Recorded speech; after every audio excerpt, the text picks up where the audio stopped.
Hi, I'm Stephanie and I'll be doing my oxygen administrating skill set today.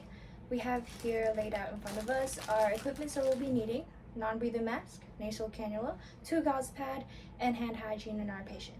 Before we proceed to skill set, I am wearing full Nightingale scrubs, my Nightingale badge, no acrylic, no facial piercing, and no loose hair. My hair is all pulled back.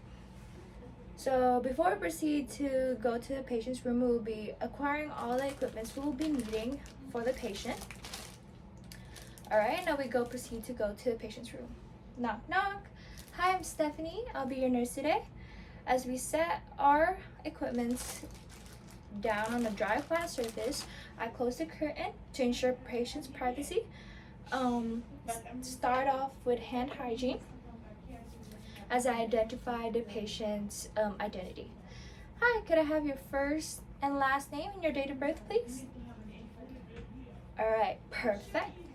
So now we're gonna begin explaining the procedure towards the patient. Hi, Mr. Smith. We'll be applying a nasal cannula today per your doctor's order. You are required to have 3 liters per minute of oxygen. So we're going to be applying this through your nasal. And please tell me if you are uncomfortable or if it's too tight as I proceed with this process.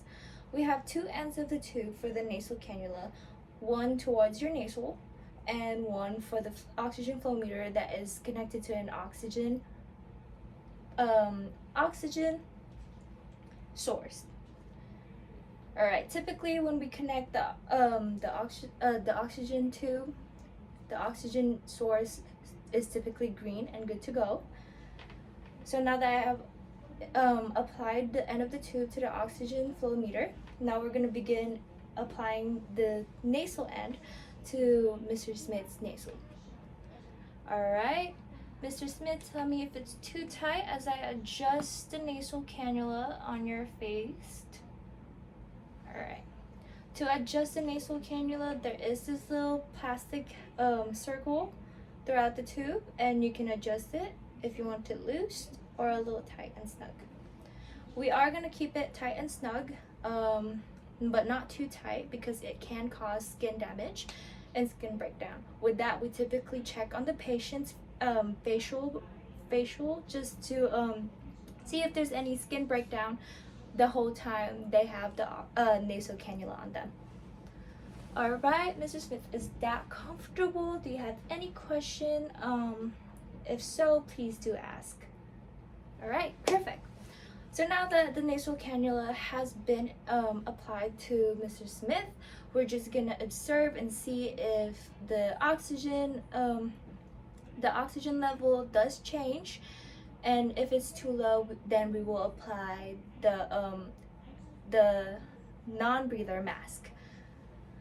Alright, so now a couple days have passed, no change in oxygen level, and now the doctor has required to increase the oxygen flow to 4 liters per minute. Now we'll be attending to the patient again. Hi, Mr. Smith. The doctor has ordered to increase your your oxygen level to 4 liters per minute, and now we'll be applying the non-breather mask. Alright, Mr. Smith, I'll be taking off your nasal cannula. Ensure that you pull the adjustment down first so it's not too tight on the patient's face. Alright, Mr. Smith. Now we unplugged the end of the tube from the oxygen flow meter and set it aside. Alright, Mr. Smith, we have here our non-breather mask. Typically, when you receive the non-breather mask, it is unassembled, but since I was practicing prior to doing this video, I already assembled it.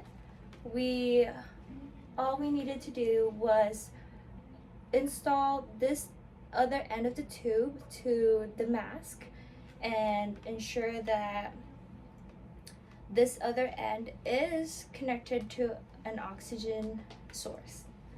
Alright, first we're going to install this to the oxygen source. All right, Mr. Smith. With this, we do have a reservoir. We make sure that it is inflated the whole entire time, and please do not touch it. Try your best to not touch it at all. All right, Mr. Smith, please tell me if it's too tight, okay? So we can adjust the tightness of the mask. All right, as I install the mask, you do have a clipping on the nose bridge, just to ensure that it is tight. All right, Mr. Smith, is that comfortable enough for you? Perfect. All right. So with this mask, we have to ensure that it is always inflated and moist. Now this mask is the biggest reason of facial breakdown, so we have to check up on the patient every single 4 hours or so, just to ensure there's no pressure injury on the face. One thing that to prevent a facial injury on the face is to put gauze pads. Typically it is behind the ear, the cheek, or the nose that gets the irritation the most, but with this skill set I will be putting an example of a gauze pad placement behind the ear and on the cheek, and you do that in both sides. So now that we checked up on the facial injuries, if there's any facial injuries, we'll be proceeding on observing if the oxygen level has changed for Mr. Smith. Now a couple days has passed and the doctor ordered to remove the oxygen source from Mr. Smith because his oxygen level is good to go. Now we go check up on the patient and inform the patient about this new source from the doctor. Good evening, Mr. Smith. We have good news for you. You are officially okay with your oxygen level. We are now able to take off the non-breather mask. I know it is a little uncomfortable, but first we're going to be removing the gauze pad.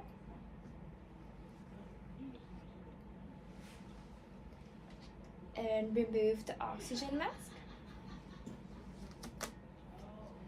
Alright. And unplug it from the oxygen source.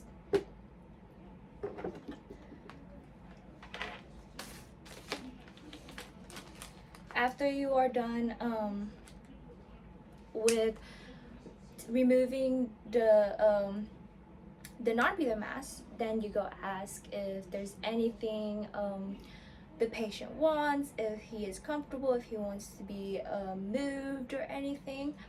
Mr. Smith, do you have any requests before I leave the room? Great. So before I leave the room, I will perform hand hygiene